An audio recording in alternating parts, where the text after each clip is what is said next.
오늘 우리가 함께 읽을 하나님 말씀 창세기 2장 15절로 17절, 3장 1절로 10절 말씀입니다. 윤지만 집사님 공독해 주십시오.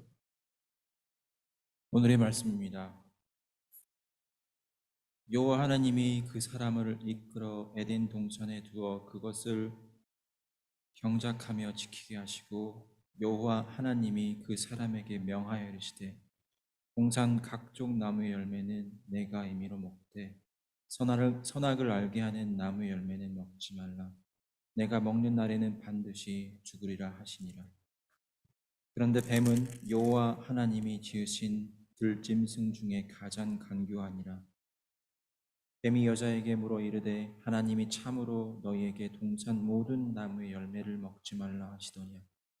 여자가 뱀에게 말하되, 동산 나무의 열매를 우리가 먹을 수 있으나 동산 중앙에 있는 나무 열매는 하나님의 말씀에 너희는 먹지도 말고 만지지도 말고 너희가 죽을까 하노라 하셨느니라. 뱀이 여자에게 이르되, 너희가 결코 죽지 아니하리라. 너희가 그것을 먹는 날에는 너희 눈이 밝아져 하나님과 같이 되어 선악을 알 줄 하나님이 아심이라. 여자가 그 나무를 본즉 먹음직도 하고 보암직도 하고 지혜롭게 할 만큼 탐스럽게도 한 나무인지라. 여자가 그 열매를 따먹고 자기와 함께 있는 남편에게 주매 그도 먹은지라. 이에 그들의 눈이 밝아져 자기들의 벗은 줄 알고 무화과 나무 잎을 엮어 치마로 삼았더라. 그들이 그날 바람이 불 때 동산에 거니시는 여호와 하나님의 소리를 듣고 아담과 그의 아내가 여호와 하나님의 낯을 피하여 동산 나무 사이에 숨은지라. 여호와 하나님이 아담을 부르시며 그에게 이르되, 내가 어디 있느냐. 이르되, 내가 동산에서 하나님의 소리를 듣고 내가 벗었으므로 두려워하여 숨었나이다. 이것은 하나님 말씀입니다. 하나님 감사합니다.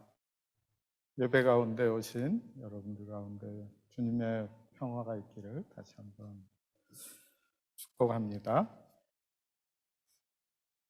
여러분, 우리가 가지는 질문들을 살펴보면 많은 경우에 실제적인 것에 대한 겁니다. 우리의 생활이나 삶에 현실적으로 도움이 되는 것일 경우가 더 많겠지요. 그런데 어떤 경우에는 근본적인 질문에 사로잡히게도 됩니다.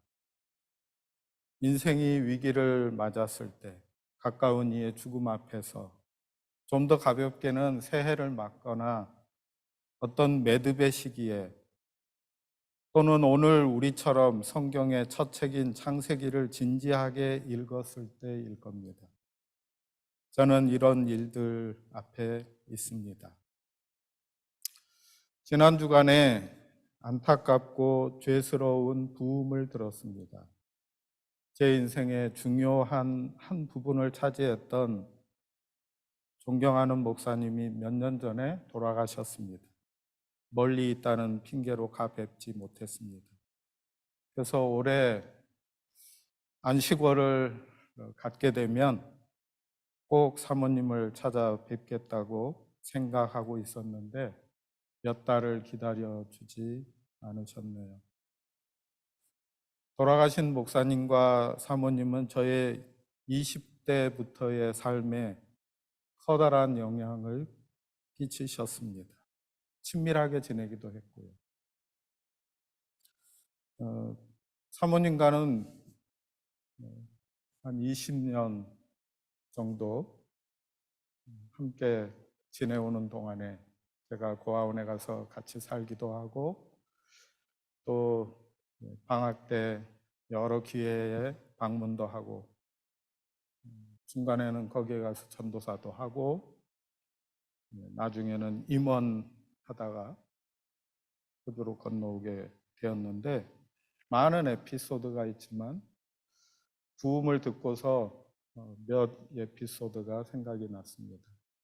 어느 날 저희 부부가 그곳으로 갔는데, 그곳을 만나게 된 거는 제가 함께 하던 동아리에서 그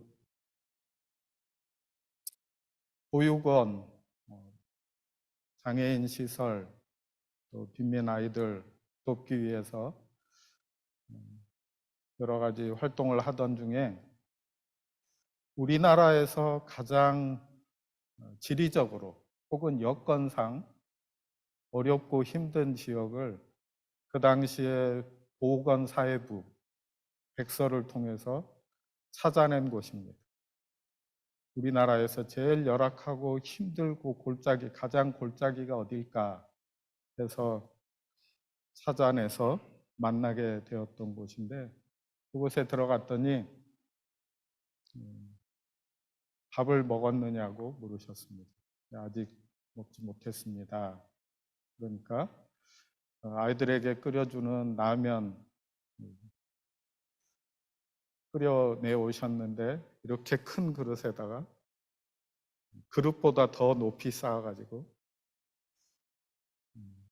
물은 다 마르고 면발이 불어가지고 제가 너무 힘겹게 그것을 먹고 있으니까 바라보시다가 자리를 피해 주셨는데 그걸 다 먹는데 1시간 걸렸습니다.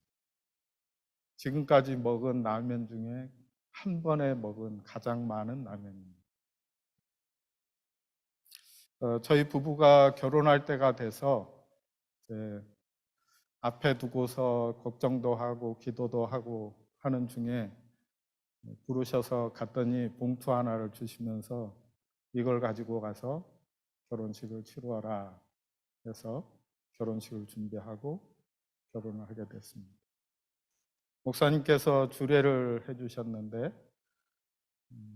당일날 저는 습관처럼 제가 그동안 입어오던 양복을 입고 신던 구두를 잘 닦아서 결혼식에 갔는데 사모님이 양복은 어쩔 수 없겠지만 구두는 이게 아니다 이러시면서 제 친구에게 돈을 주시고 가서 새 구두를 좀 사오너라 이렇게 해가지고 구두를 새로 사오는 것을 기다리느라고 결혼식이 좀 늦어졌습니다.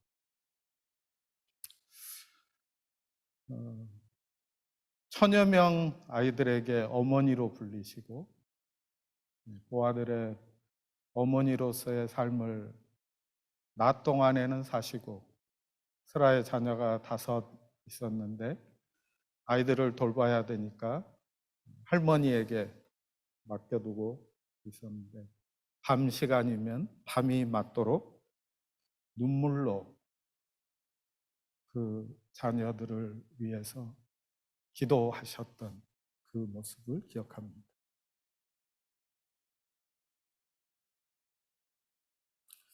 새해를 맞고 3주째가 되었고 설날을 앞둔 주일입니다.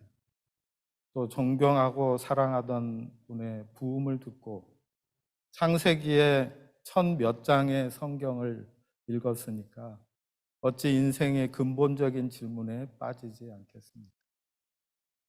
인간은 어떤 존재인가? 우리 사람들이 당면에 있는 문제들의 본질은 무엇인가? 우리의 현실에서 만나는 이 부조리함과 불공정함, 아픔과 괴로움, 메워지지 않는 슬픔과 비참함의 근원은 무엇인가 하는 질문들 말입니다. 오늘 본문을 통해서 얻게 되는 1차적인 교훈은 이런 것들입니다. 타락한 죄의 본질은 무엇인가? 죄의 결과로부터 지금까지 인류가 어떤 비참함을 겪고 있는가? 우리의 구원의 구체적인 내용은 무엇인가? 다시 말하면 우리는 무엇으로부터 구원을 받았는가? 그렇죠? 신자들이 이 타락한 결과들에서 치유받고 회복되는 내용이 무엇인지를 알게 해주시는 말씀입니다. 아담과 하와가 범죄한 것이 무엇입니까? 그 과정을 잠시 살펴보면 뱀의 등장과 더불어서 낙원이었던 에덴의 평화가 깨졌습니다. 왜 유혹자가 하필이면 뱀일까? 어떤 사람들은 사람들이 본능적으로 꿈틀대는 것을 싫어하기 때문이다. 어떤 사람들은 고대 동방세계에서는 뱀에 관한 숭배하는 의식과 관련시켜서 설명을 하기도 합니다. 또 뱀은 독을 만들고 허물을 벗는 존재라서 삶과 죽음을 넘나드는 존재이다. 그러니까 뱀이 등장한 거다. 실제적으로 애굽왕 바로의 왕관에는 코브라가 새겨져 있었다고 합니다. 왕을 보호하는 뱀의 여신 두토입니다. 그런데 성경 기자는 이런 것에 대해서 아무런 설명도 없이 뱀이 가장 간교했다 하고 말합니다. 만약에 뱀이 대놓고 선악과를 먹어도 죽지 않는다 이렇게 얘기를 했다면 창세기의 첫 부분에 있는 이 이야기는 다르게 진행이 되었을 것입니다. 죄의 유혹은 경계선에서 시작이 됩니다. 진리가 포함되어 있고 일부 가운데에는 이 유혹받는 사람의 마음을 알아주는 배려 같은 것들이 자리하고 있습니다. 그리고 합리적으로 보이기도 합니다. 뱀과 여자가 대화하는 것을 들어보십시오. 뱀이 여자에게 물었다. 하나님이 정말로 너희에게 동산 안에 있는 모든 나무의 열매를 먹지 말라고 말씀하시더냐?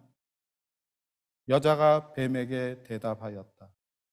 우리는 동산 안에 있는 나무의 열매를 먹을 수 있다. 그러나 하나님은 동산 한가운데 있는 나무의 열매는 먹지도 말고 만지지도 말라고 하셨다. 먹이면 우리가 죽을지도 모른다 하셨다. 뱀이 여자에게 대답하였다. 너희는 절대로 죽지 않는다. 하나님은 너희가 그 나무 열매를 먹으면 너희의 눈이 밝아지고 하나님처럼 되어서 선과 악을 알게 된다는 것을 아시고 그렇게 말씀하신 것이다. 여자가 그 나무를 보니 먹음직도 하고 보암직도 하였다. 그뿐만 아니라 사람을 슬기롭게 할 만큼 탐스럽기도 한 나무였다. 여자가 그 열매를 따서 먹고 함께 있는 남편에게도 주니 그도 그것을 먹었다. 이 이야기가 들려주고자 하는 뜻이 무엇입니까? 결과적으로는 하나님을 불순종하고 하나님을 믿지 않는 불신앙에 관한 것이지만 그 동기는 전면적으로 하나님을 거역하고 대항하고자 하는 범죄가 아니었습니다. 오히려 지식과 선을 추구하고자 하는 것이었습니다. 그러나 우리가 읽은 대로 2장 17절 말씀대로 너희가 정말 죽게 된다 하는 말씀과 같이 비참함에 이르러서 저들에게는 아무런 유익도 복도 결실을 얻지 못하게 되었다는 이야기입니다. 여러분, 무신론자들은 단순히 신이 없다고 강변하는 사람들이 아닙니다. 그들은 인간의 모든 문제를 푸는데 신이나 종교의 도움을 받지 않겠다는 강한 자존심을 가진 이들입니다. 세상살이, 인생에 대한 답을 구할 때 그 중심에 인간을 전능자로 놓으려고 하는 세속적인 인본주의가 그들의 신관입니다. 그들은 사람을 신으로 믿는 것입니다. 그럼 좀 더 깊이 들어가서 처음 사람의 의도였던 지식과 선을 하나님 없이 추구하는 것의 결과가 무엇이었는가를 살펴보겠습니다. 죄의 결과가 무엇을 가져왔는가 하는 것입니다. 이 말씀을 하기 전에 먼저 성경은 2장 25절에서 이렇게 말씀을 하십니다. 그들이 벌거벗었으나 부끄러워 아니하더라.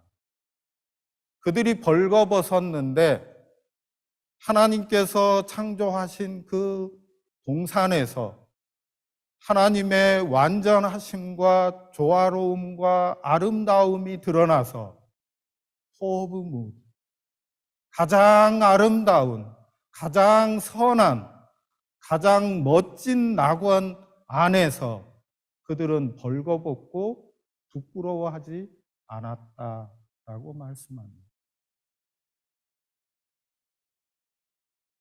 이것을 미리 말해둔 겁니다. 그리고 3장 7절에 그들이 범죄하게 되었을 때 자신들이 벗은 줄 알고 무화과 나뭇잎으로 치마를 지어 입었다고 말씀합니다. 부끄러워졌다는 것입니다. 부끄러움을 알게 되었다는 것입니다. 선과 악을 발견하게 되었을 때 무엇이 부끄러운지를 알게 되었다는 것입니다. 3장 10절입니다. 그가 대답하였다. 하나님께서 동산을 거니시는 소리를 제가 들었습니다.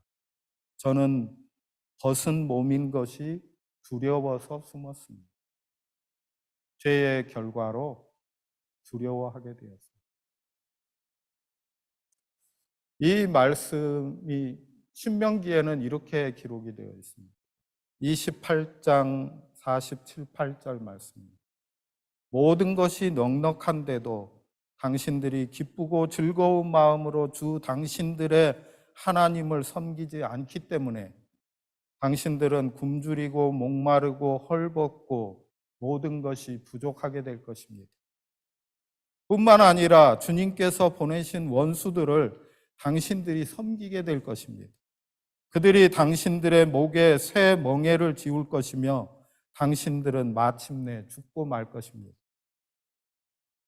이스라엘 백성이 애굽을 탈출하고 광야를 건너서 가나안으로 들어가게 되었을 때 그 가나안 땅에서 모든 살림살이가 넉넉해지고 삶이 여유로워지게 되었을 때에 그들이 하나님을 기쁘고 즐거운 마음으로 예배하지 않게 되면 그들은 굶주리고 목마르고 헐벗고 모든 것이 부족하다고 느끼게 될 것이고 원수들이 쳐들어오게 될 것이고 그들이 너희들의 멍에 너희들의 등에 멍에를 메우게 될 것이다. 결국에 죽게 된다. 여기서 헐벗다라는 말씀이 이 앞에 나오는 벗었음으로입니다. 부끄러워지고 두려워지는 것입니다. 이 말씀을 잘 생각해 보아야 합니다. 범죄한 인간들에게 하나님께서 나중에 오셔서 그들에게 심판을 선언하십니다. 그런데 하나님이 오시기 전에 이들은 이미 부끄러움을 맛보고 있습니다. 부끄러움을 경험합니다. 두렵습니다. 죄 자체가 만들어내는 비극입니다. 부끄러워지고 두려워지는 것. 우리는 지금 죄와 죽음에 대한 말씀을 나누고 있습니다. 좀 다른 면에서 한번 살펴보도록 하겠습니다. 구약 성경에 죽음을 최초로 언급하는 세 존재가 나옵니다. 첫 번째는 하나님이시죠. 2장 16, 17절. 여호와 하나님이 그 사람에게 명하여 가라사대 동산 각종 나무의 실과는 내가 임의로 먹되 선악을 알게 하는 나무의 실과는 먹지 말라. 내가 먹는 날에는 정령 죽으리라. 불순종하고 불신앙하는 자들에게 죽음이 따라온다고 말씀합니다. 하와가 뱀의 유혹을 받을 때 동산 중앙에 있는 나무의 실과는 하나님의 말씀에 너희는 먹지도 말고 만지지도 말라. 너희가 죽을까 하노라. 뱀이 하와에게 너희가 결코 죽지 아니하리라. 우리의 질문입니다. 하나님과 하와가 뱀이 죽음에 대해서 말했는데 누구의 말이 진짜로 맞는 말입니까? 하는 것이죠. 여러분 성경을 계속해서 더 읽어가서 5장 5절에 가게 되면 아담의 나이가 나옵니다. 아담이 죽었을 때 나이가 930세였습니다. 낙원에서 이미 범죄했는데 그들은 죽지 않고 낙원에서 추방된 후에도 오랜 세월을 살아서 930세까지 살았습니다. 그렇다면 뱀의 말, 결코 죽지 아니하리라 하는 말이 더 맞습니까? 뱀이 유혹하는 말이 하나님의 말씀보다 더 정직합니까? 이 구절에서 말씀하는 죽음의 의미가 무엇인지를 살펴봅니다. 첫 번째로는 인간은 추방되기 이전에, 범죄하기 이전에도 낙원에서도 죽을 수밖에 없는 존재로 나옵니다. 실제로 2장 7절과 3장 22절에 그들은 티끌로, 먼지로 지음받은 존재입니다. 흙에서 나왔으니 흙으로 돌아가라. 유한하고 무상한 인생에 대해서 이미 말씀하였습니다. 두 번째로는 불순종의 대가는 육체의 죽음보다 더한 고통과 괴로움에 가득 찬 삶에 대한 이야기입니다.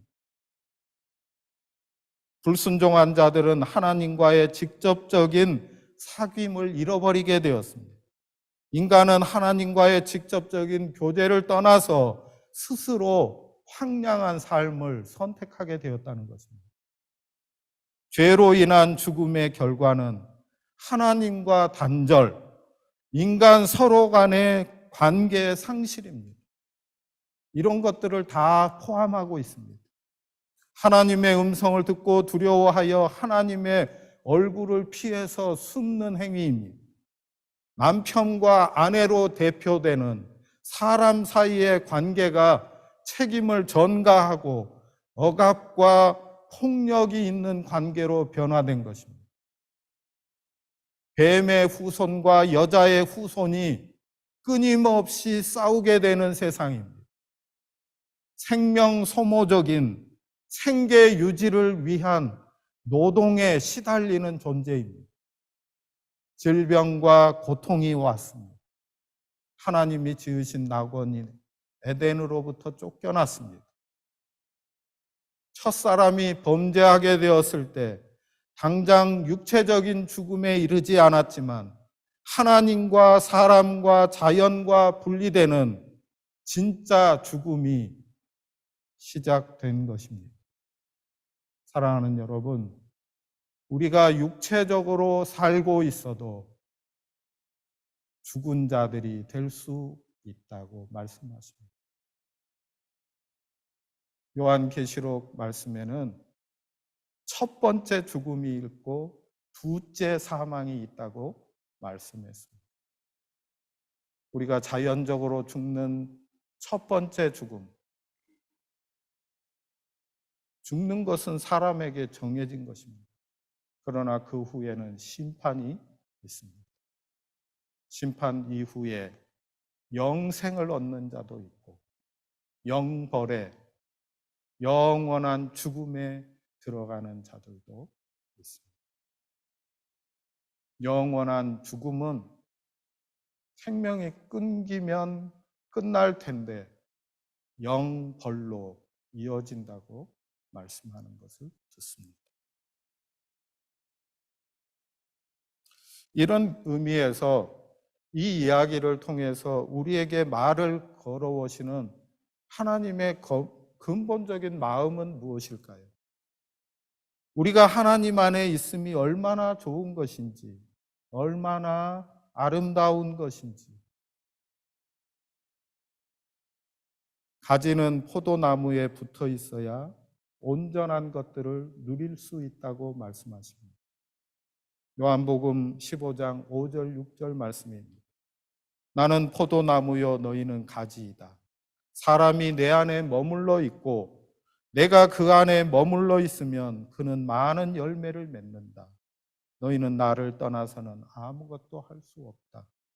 사람이 내 안에 머물러 있지 아니하면 그는 쓸모없는 가지처럼 버림을 받아서 말라버린다. 사람들이 그것을 모아다가 불에 던져 태워버린다. 하나님 안에서만 생명과 의와 복을 누릴 수 있습니다. 하나님의 형상으로 지음받았기에 우리는 하나님 안에서만 이런 것을 누릴 수 있습니다. 하나님 없이 우리 안에서는 이러한 것들이 나오지 않습니다. 하나님 외에 어떠한 것도 다른 것이 이런 의와 생명과 복을 우리에게 가져다 주지 못합니다. 본문에서 발견하는 죄의 본질은 하나님 없는 선과 지식의 추구는 줄기에서 잘린 가지처럼 마르고 썩고 쓸데없어져서 불태워진다는 것입니다. 하나님의 형상으로 지음받은 인간의 모든 답은 예수 그리스도 안에서 하나님으로부터만 나옵니다. 하나님 없이 지식과 선을 추구한다 해도 그것은 몸통에서 잘린 가지처럼 결실하지 못합니다. 우리의 경험과 인간의 현실을 정직하게 바라다 봅시다. 하나님 없는 우리의 지식과 실력으로는 우리가 서로를 정죄하는 데밖에 사용하지 못합니다. 만약에 어떤 사람이 윤리적으로 조금 더 나은 삶을 사는 듯하고 지식적으로 조금 더 아는 것처럼 보여지게 되었을 때 그 사람이 어떻게 하던가요? 타인의 결함을 보는데 그것을 사용합니다. 부족하다고 느끼면 겸손해지는 것이 아니라 열등감으로 자신과 타인을 해치게 됩니다. 윤리적, 지식적으로 조금 낫다고 생각하는 사람들은 다른 사람들을 정죄하게 됩니다. 그를 위해서 그가 부족하니까 내가 짐을 대신 져주고 희생해야 하겠다. 기다려주고 그를 세워줘야 하겠다. 이렇게 하던가요? 지식으로부터 희생이 나오지 않습니다. 실력으로부터 사랑이 나오지 않습니다. 오늘의 본문이 이 현실을 적나라하게 보여주는 것입니다. 하나님 없는 지식과 선을 추구한 인간의 시도는 실패하였습니다. 성경을 통해서 보여주는 인간의 참 모습은 어떤 것입니까? 첫째는 하나님으로부터 지음받은 존재입니다. 하나님께서 지으실 때 이마고 데이 하나님의 형상으로 지어주셨습니다. 하나님이 지으신 모든 것은 아름답고 최고의 것입니다. 그런데 불순종하고 불신앙하여 타락하고 범죄하게 되었을 때 그들이 추구하던 대로 선악을 알게 되었으나 하나님으로부터 분리되어서 생명과 의와 선과 아름다움을 만들어내지 못하는 존재가 된 것입니다. 이것이 창세기의 첫 번째 부분의 이야기예요. 여러분, 우리가 선과 의와 진리를 외치고 주장할 때가 있습니다. 무엇이 선한지를 말합니다. 무엇이 진리인지에 대해서 외칩니다. 의에 대해서 설명합니다. 그러나 그것이 우리를 선하고 진리에 입각한 삶으로 만들어주지 못합니다. 의로움을 주지 못합니다. 우리가 선과 의와 진리를 말하고 외쳐서가 아니라 이것이 우리의 삶에서 하나님의 은혜로 이루어짐으로써 열매가 될 때 이것은 진리가 되고 선이 되고 아름다움이 되어서 우리에게 복이 됩니다.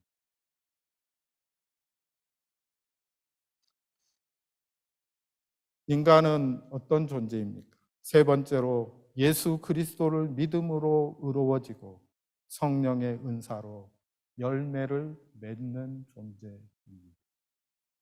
하나님의 은혜와 사랑 안에서 그리스도를 통해 회복된 우리입니다.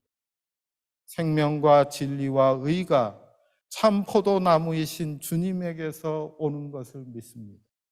가지된 우리가 주님에게 붙어 있어서 생명 있는 자의 삶을 살게 된다는 말씀입니다. 우리의 노력과 의지로 수고로 만들어내지 못합니다. 주님에게 붙어 있기를 바랍니다. 주님을 의뢰하시기 바랍니다. 어려움이 있을 때 주님을 바라보십시오.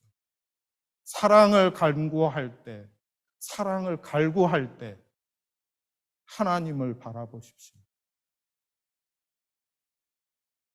지금이 위기의 시기라고들 말합니다.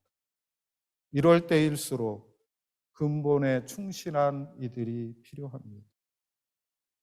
우리의 일상이 이루어져 가는 그 공간에 복과 기쁨을 전하는 사람으로 우리가 보냄을 받았다라는 사실을 잊지 마십시오.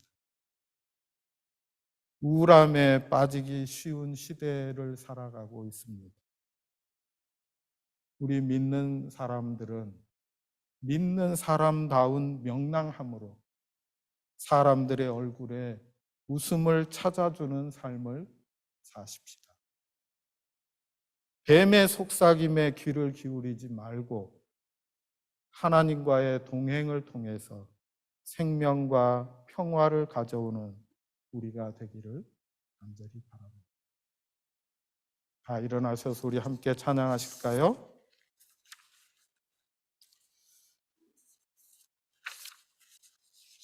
주 말씀 내 삶 비출 때 함께 찬양을 드리도록 하겠습니다. 주 말씀 내 삶 비출 때 감사하게 하소서.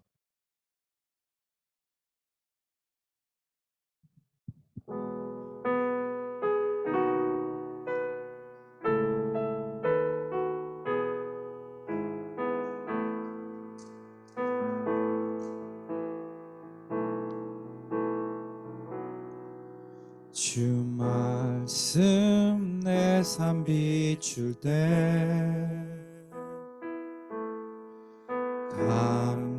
감사하게 하소서. 내게 주신 말씀 그 말씀을 따라 살아가게 하소서. 주 말씀 내 삶 비출 때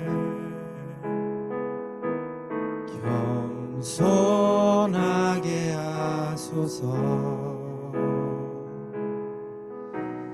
내게 주신 말씀 나의 삶 되어 주를 닮게 하소서.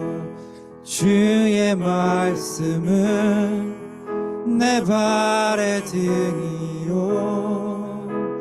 내 길의 빛이 되시니 그 말씀 따라 한 걸음 또 한 걸음 살아가게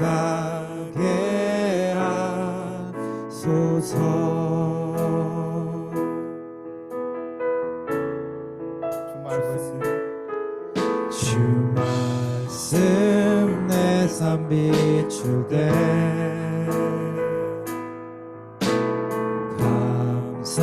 감사하게 하소서. 내게 주신 말씀 그 말씀을 따라 살아가게 하소서. 주 말씀 내 삶 비출 때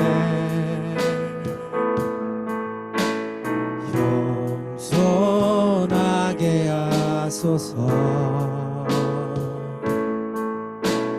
내게 주신 말씀 나의 삶 되어 주를 닮게 하소서. 주의 말씀은 내 발의 등이요 내 길의 빛이 되시니 그 말씀 따라 한 걸음 또 한 걸음 살아가게 하소서. 주의 말씀은 내 발의 등이요 내 길의 빛이 되시니 그 말씀 따라 한 걸음 또 한 걸음 살아가게 하소서. 주 말씀 내 삶 비출 때 예배하게 하소서. 예배하게 하소서. 나의 모든 삶 향기로운 제물 되어 예배하게 하소서. 주의 말씀은 내 발의 등이요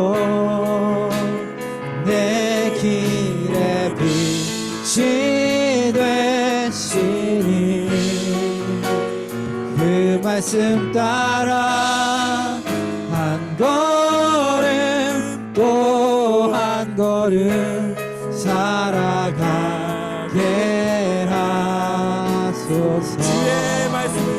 주의 말씀은 내 발의 등이요 내 길의 빛이 되시니 그 말씀 따라 한 걸음 또 한 걸음 살아가게 하소서. 주의 말씀은 내 발의 등이요 내 길의 빛이 되시니 그 말씀 따라 한 걸음 또 한 걸음 살아가게 하소서.